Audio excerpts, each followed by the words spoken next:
Welcome to Whisky.com, where fine spirits meet. My name is Lüning, Horst Lüning. I'm the master taster of Whisky.com, and this is my son Ben. And today we have a closer look at a brand new bottle. We even do not have a price of it, and there's the card box missing. And we're taking this video, I think, in front or before the release of the bottle itself. It's a Glenmorangie, 12 years of age, Malaga cask finish. And it's a Dulce Malaga wine. That means very sweet. It's a small batch release and it's 47.3% ABV. So I'm not quite sure, but I think you think it's a special release, or do you think it's a standard? I don't think that's a standard. They have the port wine finish, which the Quinta Ruban. They have the sherry finish with the La Santa, the Nectar d'Or, which has the Sauterne finish, and so it's logical that they now have a Malaga finish. But Malaga isn't that different to.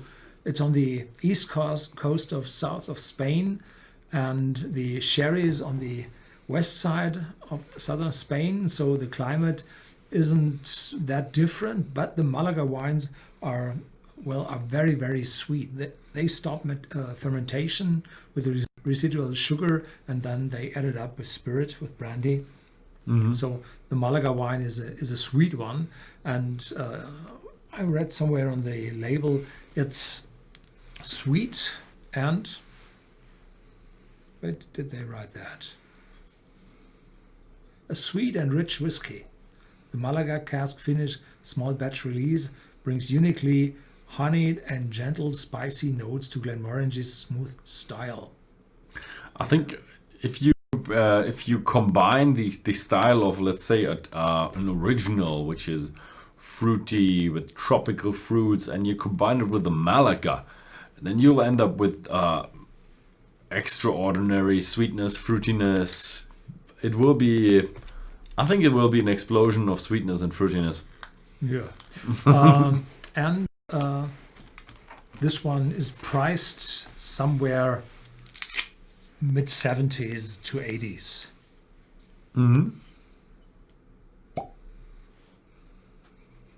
No, very sweet. Very sweet? Very sweet. 47. So that's 47.3. more than the normal Glenmorangie.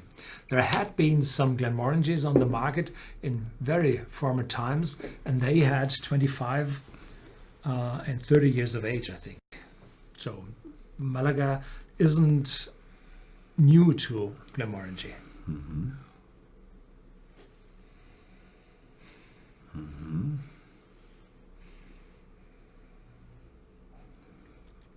No, you first. Me first? Okay. Yes.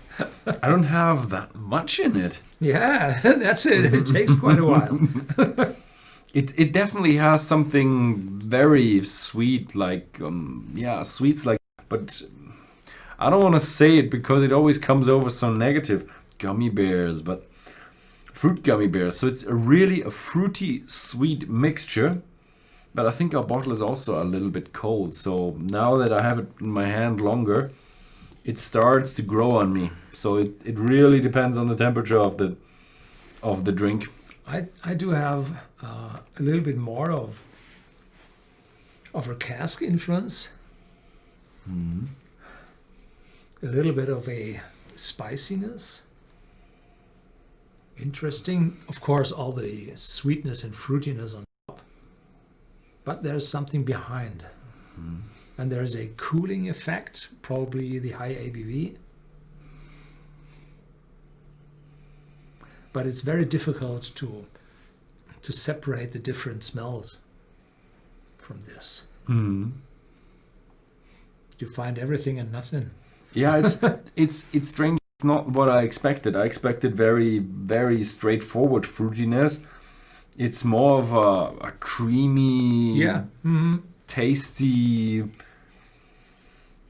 candy-like experience. I would have expected these tropical fruits together with some, typical sherry Pedro Ximenez tones, but it totally changed it, and I don't find the tropical Glenmorangie character very straightforward in here.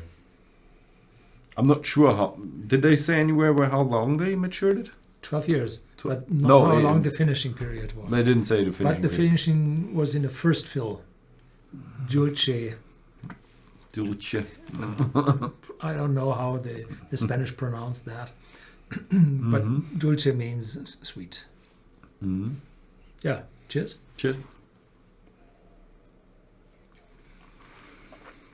Mm-hmm. Mm-hmm. Gentle and sweet in the start, and as soon as you swallow, you have the spiciness of the wood and the fruitiness, and there is close to no bitterness at all. So it's just a finishing process, but it tends to bring over some spiciness. So the first fill gives over more spiciness from the wood. Mm-hmm. Unexpectedly spicy. When you have it in your mouth, it's even feeling a little hotness, a little chili catch. I don't know where that comes from, because it certainly shouldn't be in there.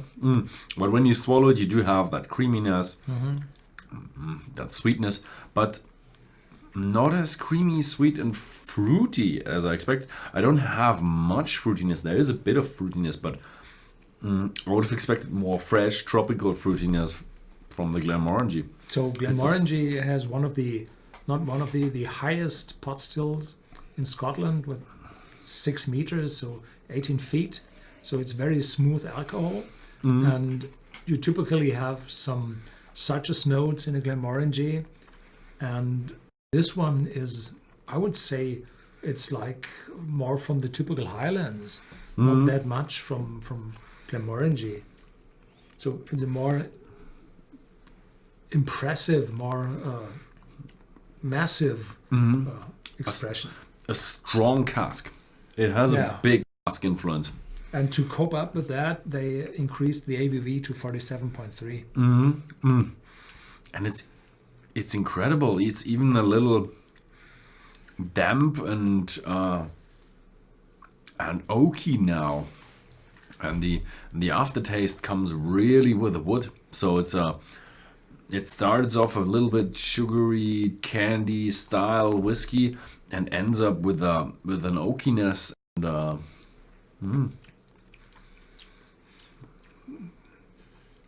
massive. It's massive. So the second one. So it's a bit untypical for Glenmorangie, isn't it? Usually Glenmorangie they had the Tail of Cake just recently, which was fruity all the way. And with the Quinta Reuben and all the others, they are fresh, fruity, cheerful. And this one is a bit of a So you have to read between the words. The Malaga cask finish small batch release brings uniquely honeyed and gentle spicy notes to Glenmorangie's smoothie style. So the gentle spicy notes in the aftertaste, well, they are gentle, but in between they're more than gentle. They're spicy. Spicy. Unexpectedly spicy for Glenmorangie. But I like it.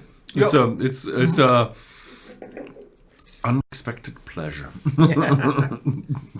Yeah. So hopefully this will come within a nice package and as a standard edition, because I think it would be nice to have a bit of a contrast in the range there.